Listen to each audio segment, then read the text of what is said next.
Então, como eu já disse para vocês, eu gostaria de ler, lá em setembro de 2017 eu fiz esse texto, não que ele seja assim tão importante, mas para você ver que não mudou muita coisa, como disse a professora. De verdade, a gente não sabe o que vai ser ainda, tem propostas. Não é? Lá no Paraná nós temos a proposta, nós temos a grade curricular de uma proposta para as escolas integrais, só ainda. E a reforma do ensino médio, lá de 2017, dizia que em 2019, provavelmente seria implantado em todo o país já. Agora a gente sabe que nem perto disso, e nem projeto, e muito menos dinheiro. Porque parece que acabou o dinheiro dos cofres públicos, por mais que nos cobrem impostos, não é, aos rios. Então, eu apenas leio, acho que a propósito não é do evento aqui, eu acho que vale a pena a gente pensar aquilo que, para mostrar mais ou menos que a gente não saiu muito do lugar. Foi uma proposta, não é, de um novo ensino médio, que não foi, como disse o Vieira, debatida, com quem mais interessava, que era os atores, não é, da educação, os professores, estudantes, etc. O governo, não é, lá do Michel Temer ainda fez vistas grossas para o movimento dos estudantes que ocupou as escolas, querendo conversar sobre isso, mas não teve diálogo naquele momento e tampouco, não é, até agora. Se nós não fizermos esse tipo de evento, nós ficaremos só vendo as coisas acontecerem pelos iluminados da educação no Brasil, onde os projetos vêm pronto, vêm da gaveta e aparecem milagrosamente de um dia para o outro. Então, o título do pequeno texto aqui dizia assim, 10 motivos para atribuir 0 à reforma do novo ensino médio. Quando se conhece minimamente os dados da educação do nível médio brasileiro, é inegável a necessidade de mudança. Precisamos mudar? Precisamos. A gente concorda com isso. Não é? Concordávamos e continuamos concordando. Basta atentar para o fato de que mais de 50% dos jovens de 14 a 18 não se formam no ensino médio. 50%. Milhões de jovens são retidos ou se evadem dos bancos escolares, e aos que permanecem se fornece uma formação bastante deficitária e em condições ainda piores. Basta você pensar lá na sua escola. E agora vem uma proposta, né, que dizendo, lá no Paraná especialmente, com o secretário de Educação sendo um sujeito multimilionário da área de tecnologia, né, de informática. Não se sabe nem por que ele está lá, porque ele ganha, segundo lá o levantamento, né, do nosso próprio sindicato, milhões por dia. E o salário dele é 20 mil reais. O que quer uma pessoa dessa? Isso, Renato Feder, né, chama-se o sujeito. Herdeiro, né, de uma empresa aí chamava-se Eugin, e hoje a empresa dele, multinacional, chama Multilaser, né, concorrente inclusive da Positivo, que a gente acha uma contradição, porque daí tem o senador que representa os interesses, né, da Positivo, e tem um secretário de Educação que representa os interesses de uma concorrente, a Multilaser. Por isso que brigam lá. Cai a todo instante gente da Secretaria de Estado da Educação, porque me parece que os interesses, daí também soma-se a isso, os interesses do Flávio Arnes, que é ligado à educação também, e à privatização dela. O lema do governo federal para a reforma é, eu estou falando aqui da propaganda na época lá, que dizia assim, novo ensino médio, quem conhece, aprova. O problema é que ninguém conhecia, né? Não sabíamos, era mais a propaganda do que outra coisa. Então, a medida provisória 746, e agora, em fevereiro de 2017, né, quando escrevi o texto, virou a lei sancionada 13.415, que é a lei vigente hoje. É uma reforma estrutural, profunda na educação brasileira, né, no currículo, nas escolas, na vida escolar como um todo, mas que nós não sabíamos, não foi discutida com as universidades, não foi discutida com os alunos, não foi discutida com as entidades que representam, né, os educadores, conselhos estaduais, Conselho Nacional de Educação, pouco sabia dessa reforma, que foi feita, né, por sabe-se lá quem, sob, não é, o ministro, não é, da época. Primeiro motivo, não é, para dar 0 a essa reforma, o que significa reformar? Normalmente quando a gente pensa, vou reformar a cozinha da minha casa, é para melhorar. Mas se você for analisar profundamente isso, até hoje, 2 anos depois, nós não sabemos muito bem a que vem. E há indícios de que é para piorar. com menos dinheiro, embora a Cássia disse aqui, né? Mais tempo na escola. Mais tempo na escola é depósito de criança, depósito de adolescentes, depósito de jovens. E acho que isso não funciona. Eu trabalho numa escola, eu tenho minhas aulas complementares numa escola de periferia de Curitiba. E a gente diz comunidade, mas é na favela mesmo, alunos da favela. É integral. Os alunos não conseguem ficar, como foi dito aqui, porque eles precisam trabalhar. A maioria é filhos de catadores de papelão, e precisam ajudar o pai. Em Curitiba é proibido, não sei se aqui também é, o uso de animais para puxarem as carrocinhas e tal, né? Então agora são os cavalos humanos e seus filhos, infelizmente, não é, que puxam os carros cheios. Eles matriculam-se, vêm um pouco e depois começam a faltar.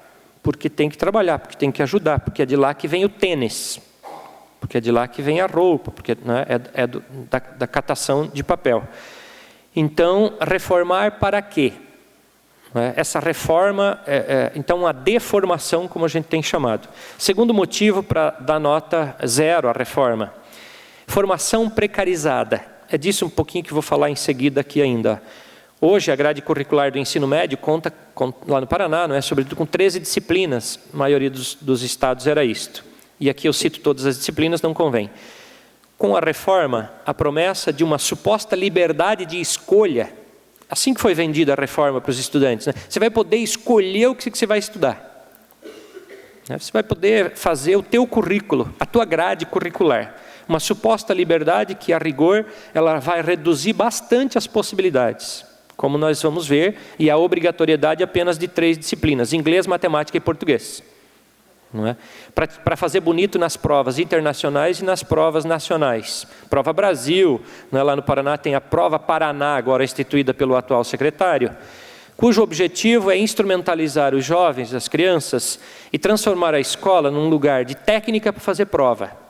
E daí para aprovar automaticamente alunos que pouco sabem, ou pouco saberão. Retira, como disse a deputada, não é, as disciplinas das humanidades e torna um sujeito técnico um trabalhador que não pensa. Mas isso eu já abordo em seguida um pouquinho mais. Com a reforma, há a promessa da suposta liberdade, então, porém, existirão apenas 5 áreas, como sabemos. Não é? Natureza, linguagem, matemática, ciências humanas, formação técnica e profissional, diminuindo, portanto, a oferta e a formação dos estudantes. Terceiro motivo para dar nota 0, tempo de permanência na escola. Acho que a Cássia já disse bem aqui, também já comentei, não é? Você vai supostamente permanecer maior tempo com a mesma estrutura, salários precarizados, estrutura precarizada, não tem a escola que eu trabalho, os alunos ficam o dia inteiro, mas não tem absolutamente nada diferente, nenhum recurso adicional para que a escola, a não ser o almoço e professores presentes lá. A escola tem um data show que vive quebrado, porque tem lá 300 alunos, isso não é de manhã, e mais a EJA à noite, e não tem outro recurso senão quadro de giz e cuspe, como se fala normalmente, não é? E o investimento em educação congelado, como nós sabemos, né, aquele governo golpista lá do Temer, já em 2017, congelou por 20 anos o investimento em educação, para ser, não é, de forma bem direta. O congelamento impede com que se tenha, conforme a necessidade, o investimento necessário do Estado na educação, na saúde, como já sabemos também. Quarto motivo, uma coisa, não é, chamado notório saber. O que é isso? Os professores vão ter notório saber para mais ou menos dar aula de quase tudo sem ser formado em nada. A gente não sabe quem vai conferir esse grau de notório saber, quais são os critérios. Eu tenho ouvido a Roseli Saião, não sei se vocês acompanham um pouquinho essa educadora, não é, dizendo assim, não, mas é bonito uma pessoa que tem boas intenções ir para a praça pública e ensinar o que sabe. Assim, livre, sem salário, sem uma sala de aula, e é bonito estar passando na mídia, quer dizer, lá embaixo da árvore você ensina o que sabe. E daqui a um pouco nós não temos mais um sistema de educação. Nós temos uma educação voluntarista em espaços alternativos, educando sei lá para quê também.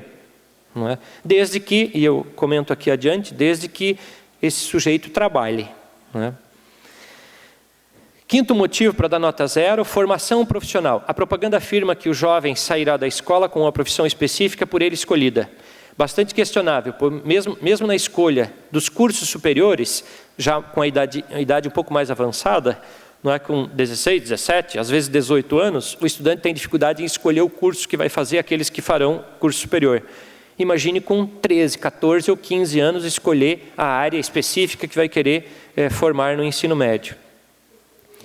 Além disso, uma profissão, né, gente, em tempos em que se fala em que a maioria das profissões em uma década sumirão quase todas. Se aprende uma profissão técnica, você vai trabalhar e daqui a 5 ou 7 ou 10 anos no máximo, a tua profissão sumiu. Que tipo de cidadão, que tipo de formação você precisa para os dias de hoje? Muito mais as humanidades do que uma técnica. O professor Vieira estava se batendo aqui para desligar o celular dele com alarme.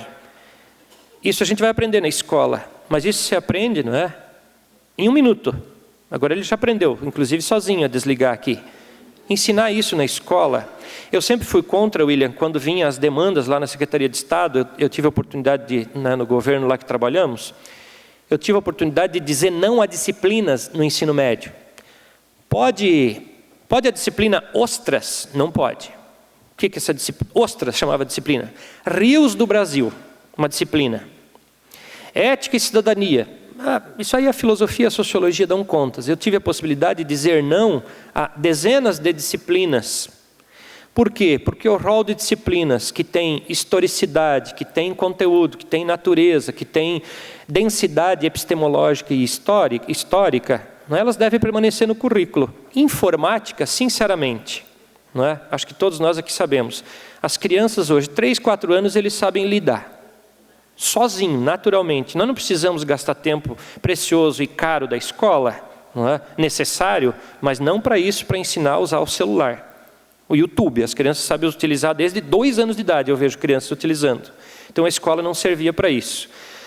Então, para além de uma profissão, num tempo em que temos de que nos preparar para muitas profissões, e surgem, não é, rapidamente novas profissões, etc. Nós temos que formar o ser humano e menos um técnico, que vai tornar-se obsoleto rapidamente. E a reforma propõe ensinar uma técnica, uma tekné, uma forma de fazer alguma coisa apenas. Os gregos chamavam de ensino, não é, a área do conhecimento que chamava poiesis, o saber em função de um fazer apenas. Mas não ensinavam, não é, o conhecimento prático, que é ética e política, e não ensinavam também a teoria, não é? O conhecimento teorético, segundo a classificação das ciências, segundo Aristóteles, não é? Então, o saber prático, ética e política, o saber teorético, que é teoria, não é? Das áreas humanas e também das tecnológicas, mas não, o que nós estamos abrindo mão, não é? O que o Aristóteles já dizia lá 2.500 anos atrás, é aprender apenas uma possibilidade, que é a tekné. O reducionismo intelectual ao absurdo. 7º motivo, um currículo mínimo. Quanto mais rápido o aluno se formar, melhor para o Estado. Gasta menos dinheiro, já que não tem. Não é? Então veja a possibilidade que tem lá na proposta da reforma.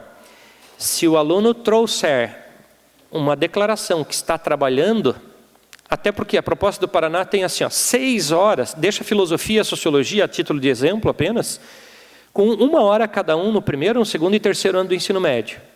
Mas daí, projeto de vida, não sei o que é isso, 6 horas. Talvez, uma suposição, não é? Se ele trouxer a declaração que está trabalhando, esse projeto de vida já foi resolvido. Pronto, a escola deve oferecer menos, não precisa essa parte. Ele já cumpriu uma... E se ele tiver um trabalho que ele pode faltar, até é um item adiante aqui, que daí estou pulando aqui para terminar logo, ele pode terminar o ensino médio tendo estudado muito pouco, na verdade, porque o objetivo é encontrar um emprego. Se ele encontrou um emprego, a escola já pode dar a terminalidade do ensino médio para ele, já que, não é, e a minha fala em seguida vai nesse sentido, a escola serve, não é, se propõe a preparar para o trabalho. E se você já tem o trabalho, para que preparar? Para uma classe trabalhadora não precisa, como historicamente, né, os currículos, eu sempre gosto de lembrar, né, do período medieval, né, o currículo medieval tinha lá o trivium, ensinava a ler, escrever e contar, só para a classe trabalhadora. Isso para pouca classe trabalhadora que ia à escola, não é? E o quadrivium, 4 coisas: ler, escrever, contar. Opa, daí tinha arte, metafísica, filosofia, música, mas isso é para a classe dominante, não precisa para a classe trabalhadora. Acho que nós estamos voltando à Idade Média, não é? Onde os nossos representantes, inclusive, são escolhidos por Deus para governar os nossos estados, nosso país. Não é? É uma teocracia. E parece que o currículo escolar também volta. Um currículo, escola pública, normalmente destinada aos pobres, que não podem pagar. No máximo, o Estado vai oferecer vouchers, como diz o nosso secretário de Educação, Renato Feder, no seu livro, Carregando o Elefante, que o Estado não pode carregar esse elefante, que é a educação pública. Então, o Estado vai pagar, a cidade de Curitiba já começou a fazer isso, comprar vagas em creche da iniciativa privada. Ao invés de ser funcionários públicos com estrutura pública, a escola passa a ser da iniciativa privada e o governo, não é, a prefeitura, compra essa vaga e doa aos pais. Até um certo valor. Se a escola for muito acima, daí o pai tem que complementar. E se ele quiser uma escola um pouquinho mais cara? Se ele quiser, é um exemplo, até R$500, a prefeitura paga. Se quiser de 700, o pai tem que complementar com 200 já. Não é? Então, o ensino tecnocrata, falta de sensibilidade para não ouvir, como já disse aqui, as demandas populares em torno da educação. É um governo, né? Era um governo lá, e cada vez menos sensível às demandas populares, por educação cada vez de mais qualidade, não é? E, como já disse aqui, para terminar esse texto que eu havia escrito lá em 2017, um governo, naquela época, ilegítimo do Temer, para fazer as reformas tão profundas que mudariam e vão mudar radicalmente o ensino brasileiro, sem a menor discussão democrática, não é? Necessária num país que se diz democrático. Eu queria, não é, diante disso, eu preparei aqui uma fala que não vai dar tempo de eu dizer tudo, eu vou passar pelos pontos. Depois, Cássia, nós temos um momentinho de conversa no final, se sobrar, não? De uma pergunta, outra. Eu posso falar coisas que talvez não seja, não é, do domínio aí de vocês, não que eu esteja aqui querendo me colocar num grau superior, só que a nossa formação, às vezes ela é de áreas distintas e eu falo alguma coisa aqui que não esteja, não é, no teu domínio conceitual de uma área específica, que é ou a filosofia ou a história, mas sobretudo a filosofia. A minha tese é a seguinte: eu queria fazer uma passagem histórica aqui, mas muito rápida, assim, só para dizer assim, ó, como é que no século XXI, no Brasil, nós ainda temos pessoas, e parece que vamos continuar aprofundando isso e tendo cada vez mais, pessoas que acreditam que são inferiores que outras pessoas. Sabe como? Que a casa aqui, quem decide, não é, dos educadores, da deputada negra aqui, quem decide é a Assembleia. Não pode, esse nome aí não pode. Você não pode ser outra coisa senão aquilo, não é, que determina a tua condição econômica, financeira. Se você é filho de família abastada, você pode ter essa profissão, senão isso não é guardado a você. Eu tenho a minha tese aqui, que não é obviamente minha, mas é uma construção minha, rapidamente aqui eu queria mostrar para vocês o seguinte: o caminho de como, via mitológica ou religiosa, e mesmo com argumentos filosóficos, citando aqui talvez os maiores filósofos, bem rapidamente, não é? Especialmente o Platão, Aristóteles, como eles constroem uma argumentação, e olha que eu estou fazendo uma autocrítica aqui, porque a minha área é a filosofia, mas os filósofos, assim como, sei lá, os padres ou os santos, não é, dizem que sempre tem pés de barro ou mau hálito. E o que significa? Não é claro que é uma metáfora para dizer assim, quando você chega bem perto, você vai ver que o santo não era tão santo. E não é criticar, não é de forma generalizada, mas é dizer, olha, não é, se você pegar qualquer santo, vai dizer, olha, antes de ser santo, ele tem lá uma história. Eu gosto sempre de citar o nome de Agostinho, Santo Agostinho, não é? Até aos 30 anos, era um devasso, não é? Um boêmio, porque não era convertido à religião e tal. Depois se converte e se torna o santo que foi. mas é para dizer que também os filósofos, os historiadores, os educadores, intelectuais, não é? Eu até coloquei, Cássia, revisando, depois que você me disse, gosto da tua dissertação, eu revisei lá. Um dos maiores, e aí eu queria contar para vocês e fazer vocês pensarem exatamente nisso, né? Um dos maiores desafios dos intelectuais brasileiros é exatamente assim, bom, eu queria aqui dizer que intelectual, meio no sentido gramsciano, é aquele sujeito que sabe para quem trabalha. Eu sou funcionário público, eu sou funcionário da escola privada. Tá, mas você trabalha para quem? Você pode ser funcionário da escola privada, não é? Poucos empresários têm a mentalidade que esse que foi citado aqui pela deputada. É verdade, mas tem. Não é? Semana passada ainda vi um acordo no Tribunal Regional do Trabalho no Paraná, porque faço parte lá do Sindicato do Ensino Superior também, e a gente está de olho exatamente na reforma sindical que o governo atual quer fazer, através da MP, embora caducou por falta de votação, não é? A MP 873.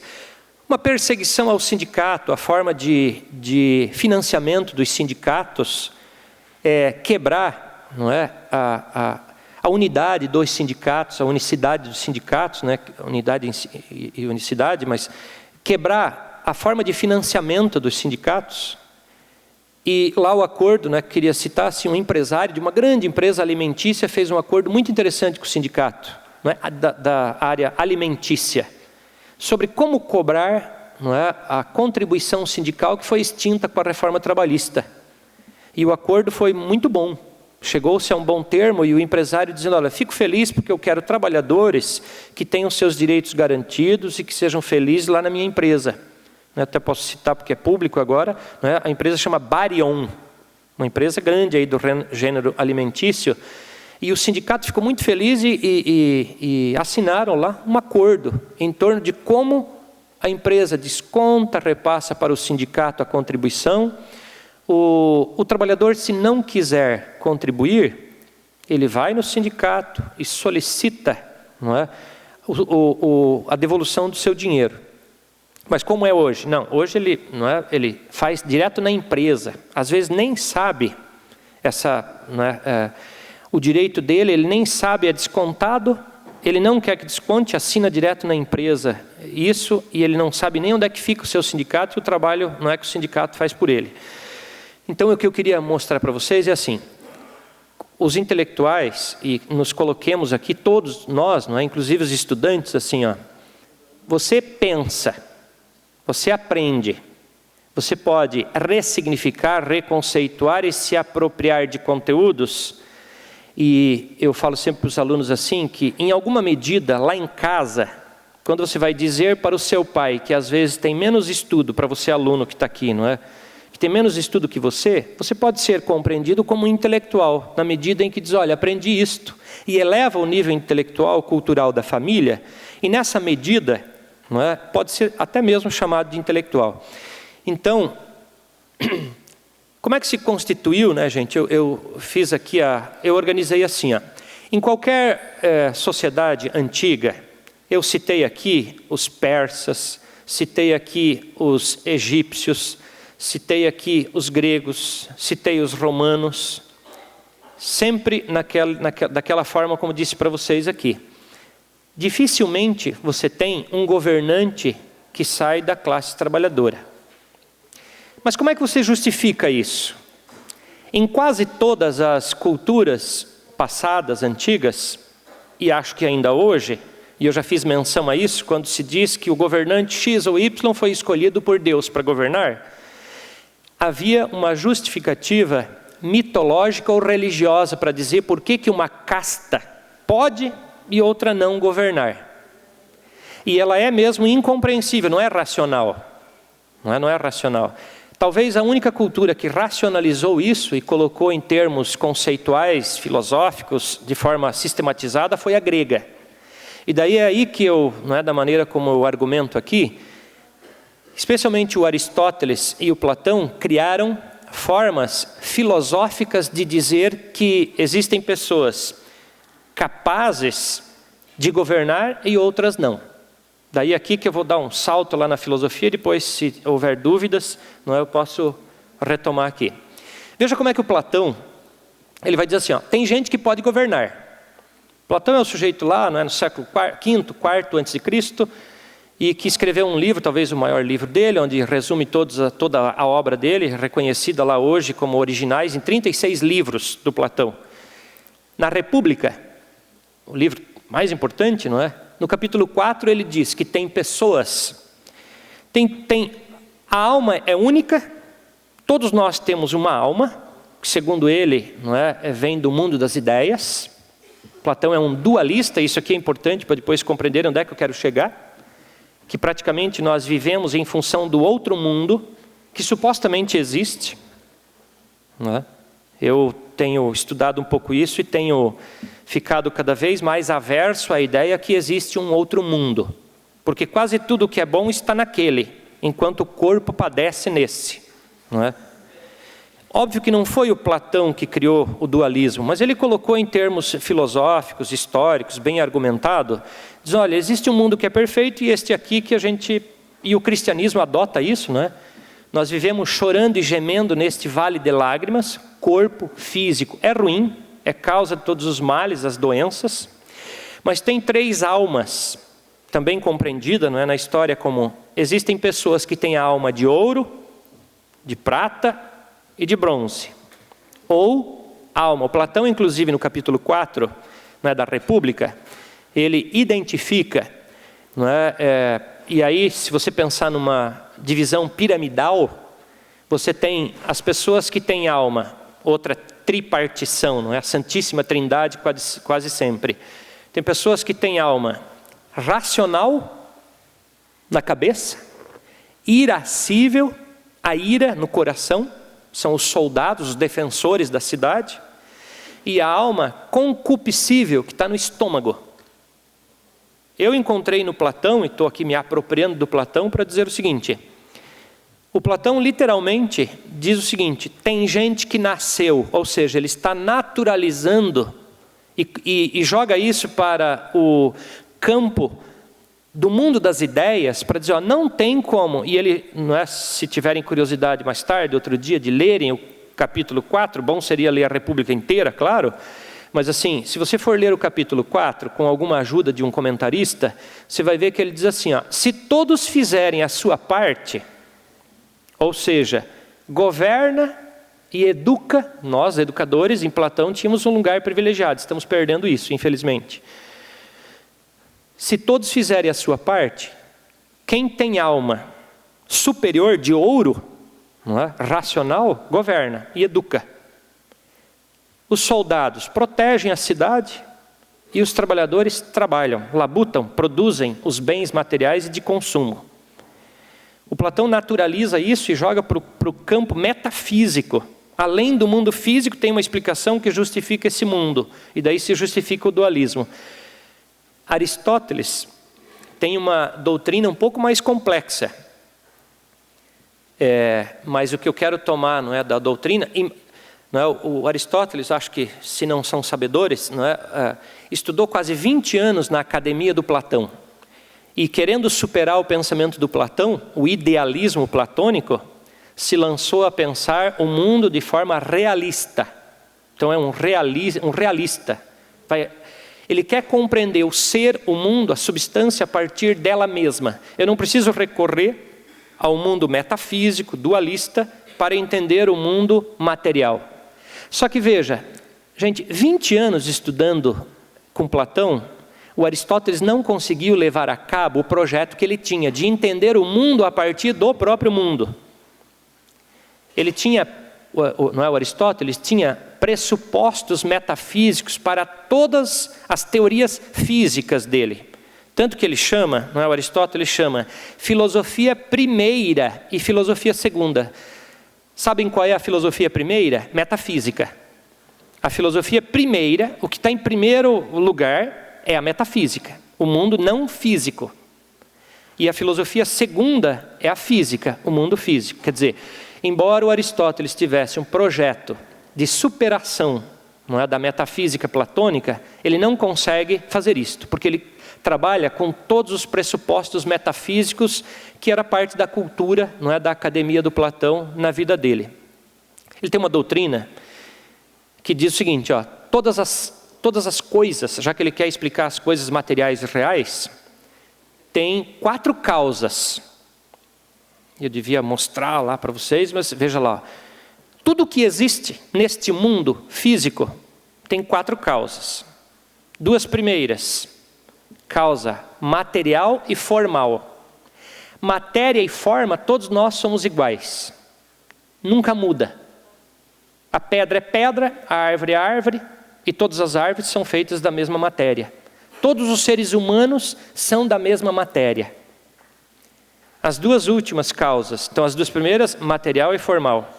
As 2 últimas, causa eficiente, e é aqui que eu me atentei e encontrei, o argumento para dizer assim, você sabe por que as pessoas se diferenciam entre si?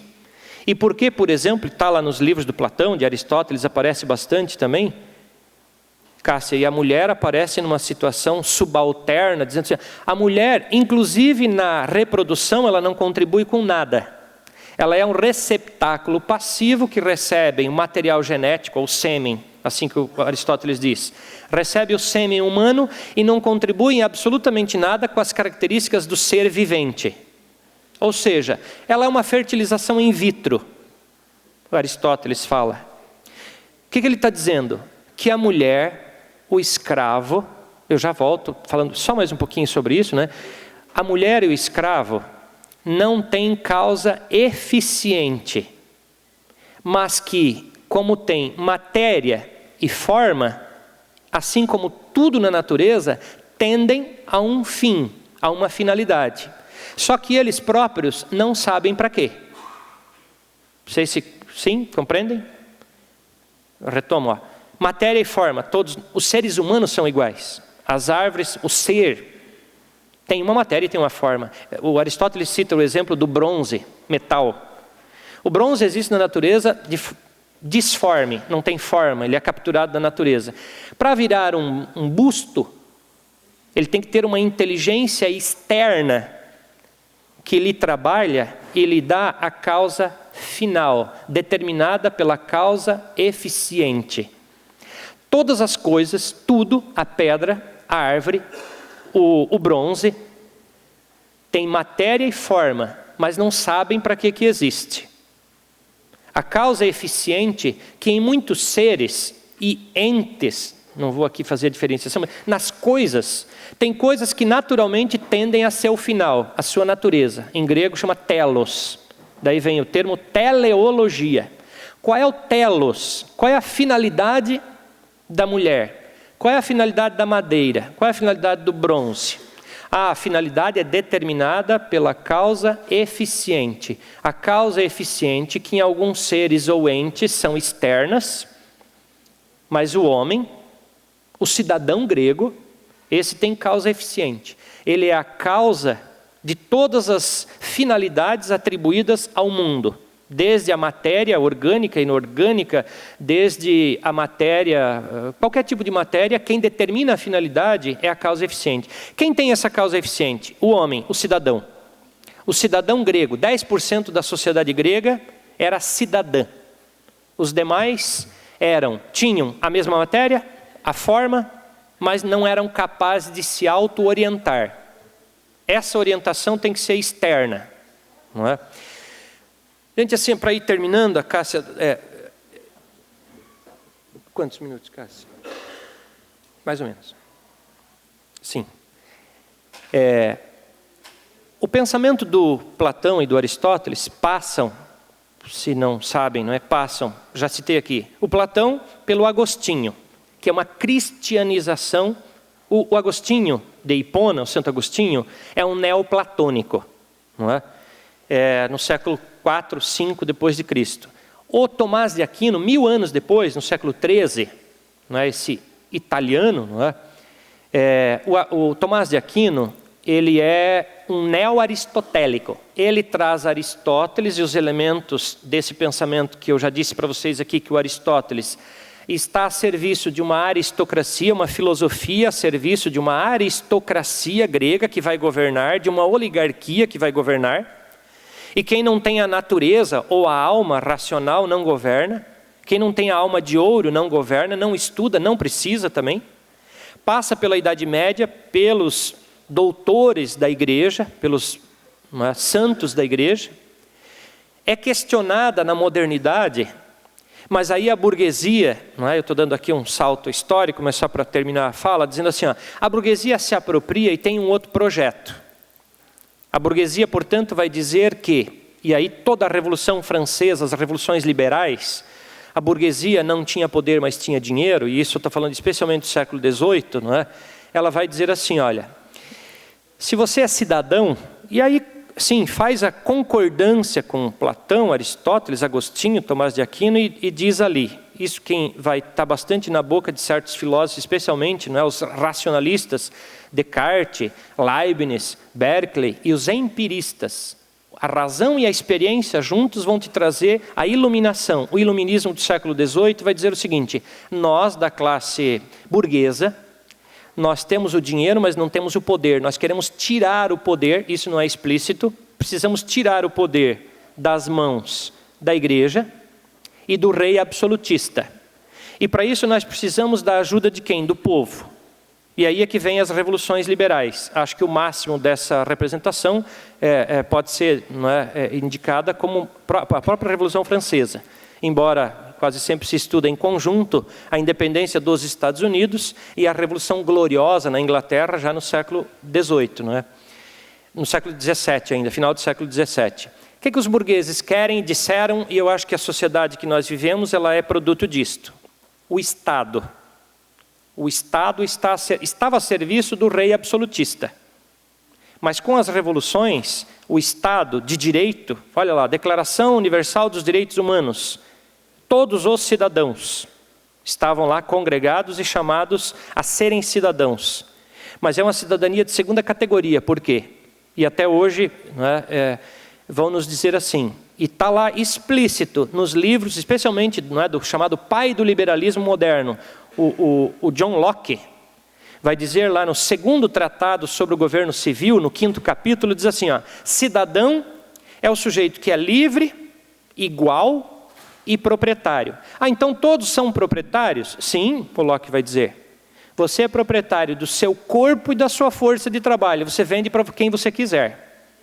E o Estado vai garantir que tudo aquilo, Cássia, que você fizer com o teu trabalho, as leis vão permitir que você permaneça com isto. Salvo, se houver interesse público, aí vai te desapropriar e vai te indenizar. Citei rapidamente isso para dizer assim, quem que é o cidadão e a escola, hoje, para terminar a minha fala, a escola está educando quem? É o cidadão burguês, que é o proprietário? Ainda que não seja consciente, às vezes, nas nossas aulas, nós temos que pensar o nosso papel como educador e pensar assim. E aí eu aprendi com o ex-reitor da Universidade Federal, inclusive dando uma palestra lá na faculdade que nos conhecemos, Cássia. O Carlos Alberto Faraco, que é autor de livro, também um linguista bakhtiniano, numa ocasião dando palestra lá pelos inícios dos anos 2000, disse o seguinte, e é com essa fala que queria terminar aqui a minha participação, dizendo assim, você como educador, a fala dele intitulava-se, o que é ser um bom professor? E aí ele diz, olha, ser um bom professor é muito simples. Você pode ter problemas de formação, você pode ter diversos problemas. Mas ser um bom professor, primeiro você tem que... Primeiro não, talvez a única coisa e mais importante de todas é decidir de que lado... literalmente, abre aspas aqui. Você tem que saber de que lado que você vai amarrar o seu burrico. O burrinho. Mas que burrinho? Você, não é? Aquela imagem de você chegar na escola, de que lado você está? Do lado da burguesia ou do trabalhador? Quem você educa? Para quem você educa? O que você quer educar e o que você quer que seus estudantes sejam, vivam, experimentem? Você está a serviço de quem? Claro que aqui nós podíamos explorar amplamente, não é, a conversa sobre ideologia. Ah, mas é tão simples assim, eu educo essas relações, não é? E o século XX foi prodígio em dizer que essas relações, elas se elasticizaram, elas não são mais tão simples assim, de um lado está o trabalhador e de outro o burguês, como talvez pudesse ter previsto o Marx.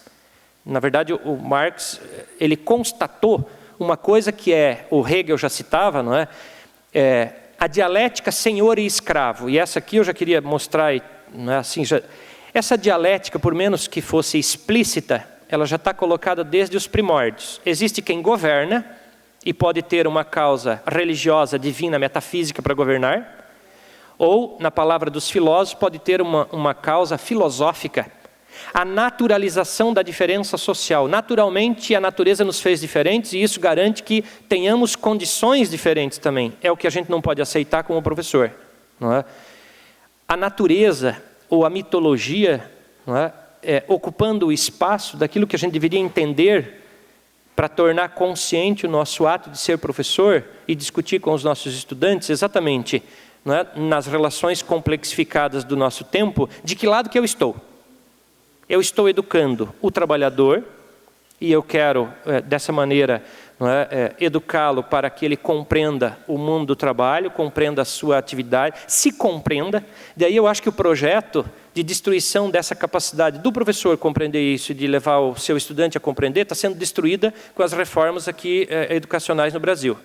Num tempo em que a gente, como disse aqui, começava a vislumbrar a possibilidade de pessoas, não é?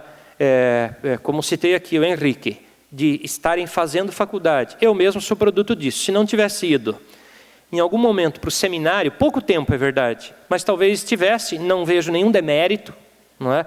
Mas sendo um trabalhador que não teria condições de compreender, embora tem muitos que têm, vivendo lá em Mirim Doce, aqui no interior de Santa Catarina, sem compreender. A partir do momento que eu tive a oportunidade, a minha vida mudou na medida em que eu comecei a compreender essas relações, não é?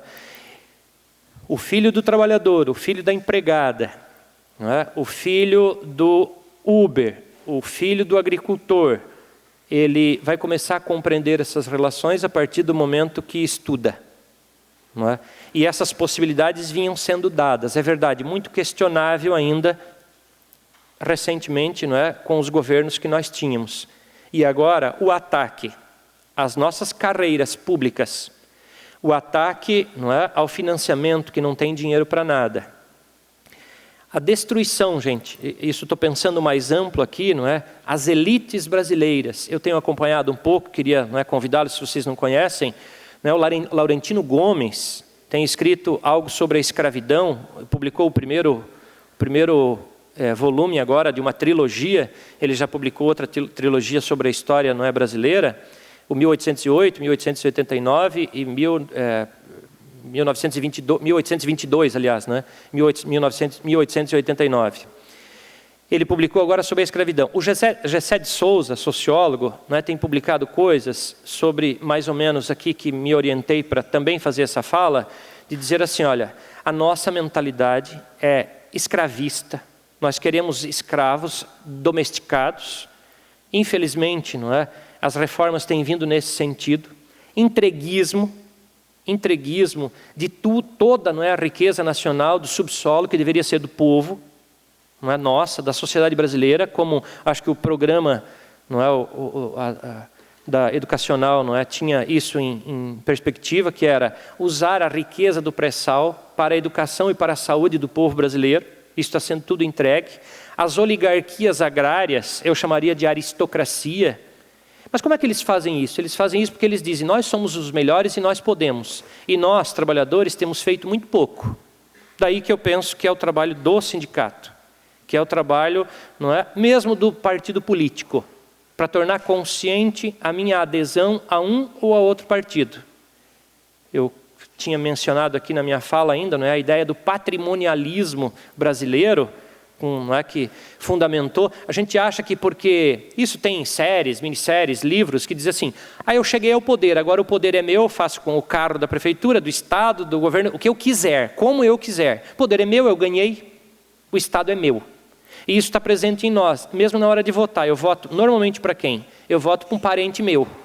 Por mais que esse sujeito seja horrível quando está votando para os interesses públicos, não é?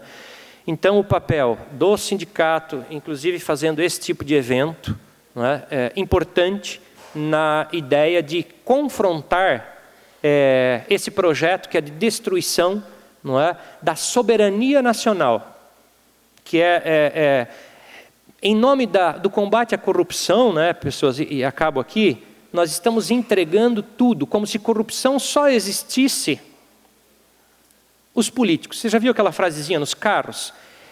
Político não deveria ser profissão. E daí aparece aventureiros que dizem, eu não sou político, mas está atuando como político e se elegendo como político e se diz não político. Eu acho que a via é política. Não é? É pela política que se faz as transformações. É com política que se faz transformações. E os políticos profissionais, não é? Eu acho que eles são excelentes na medida em que a gente é capaz de cobrar e elegê-los ou reelegê-los na medida em que trabalham para nós. Não é? Então, o trabalho do sindicato, o trabalho da escola pública, especialmente da escola pública, os projetos privados são mesmo, não é, na esteira aí de ganhar dinheiro, enriquecer, e há uma concentração cada vez maior desse tipo de... Não é, os grandes grupos econômicos mundiais e nacionais estão pousando aqui no Brasil para privatizar todas as nossas escolas. Por isso a necessária destruição daquilo que é público, a venda, tirada de dinheiro, precarização, porque é um prato cheio para em seguida dizer, olha, nós temos que acabar com aquilo que é público, porque o que é público é corrupção certa. Nós parece que esquecemos que a corrupção ela não é apenas naquilo que é público, é naquilo que é privado também. Mas, sobretudo, claro, não é, do interesse público em relação ao Estado. O empresário pode ser também público, privado, e ele pode ser corrupto. E a gente tem compreendido talvez pouco essas relações, esses interesses de uma aristocracia, uma oligarquia que nunca abandonou o interesse político brasileiro. Talvez as conquistas mais recentes foram um acidente. E agora estão retomando, porque você pega a história brasileira, não é? Algum acidente com Getúlio Vargas e depois volta à normalidade. E recentemente algum acidente aí com um governo centro-esquerda, talvez, não é, do PT, e agora a gente volta à normalidade da história do Brasil. Um Brasil para as elites, não para os trabalhadores. Obrigado.